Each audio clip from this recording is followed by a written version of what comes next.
Friends don't let friends drive drunk.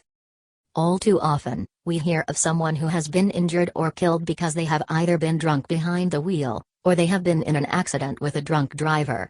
Drinking and driving is a leading cause of death in the United States, especially with young people who have not yet learned how to drink responsibly.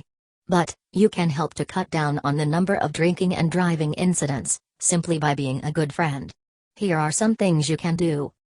1. Be assertive. Sometimes, you just have to come out and ask someone if they really are okay to drive. Often, people will tell you that they are, but other times, they will sit back and take a look at the situation and see that they indeed are too drunk to drive. Don't be afraid to ask your friends if they are okay to drive. 2. Get friends together. If you can't talk your friend out of drinking and driving, it is time to gang up on them. Gather other friends together, and get them to help convince your friend that they really are too drunk to drive.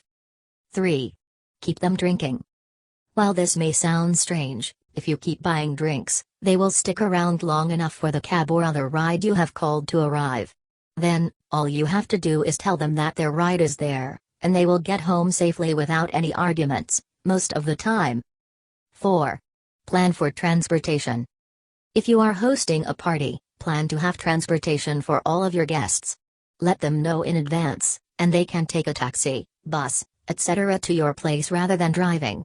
Then, there will be no temptation for them, and they will definitely make it home alive and well. 5. Take their keys.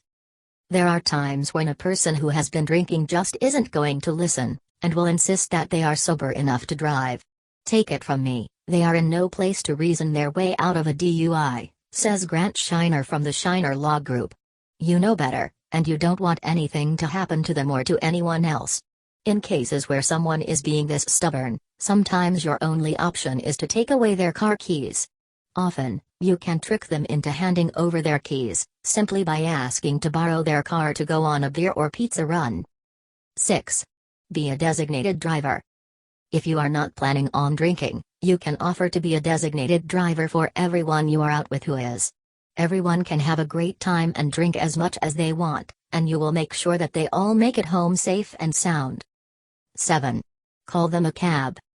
There is usually that one person who drinks way too much at a party, and then proceeds to drive everyone crazy. This is when it is time for them to leave. Instead of letting them drive, make sure that they get home safely by calling a taxi for them. If they don't have money for a cab, pay for it yourself. It is a small price to pay to keep your friends alive. 8. Let them sleep over. One of the absolute best ways to keep your friends from drinking and driving is to offer them a place to sleep it off for the night. Let them crash at your place so they can sober up before they drive home. If they argue, offer an incentive, such as a tasty meal that they will want to stay to enjoy.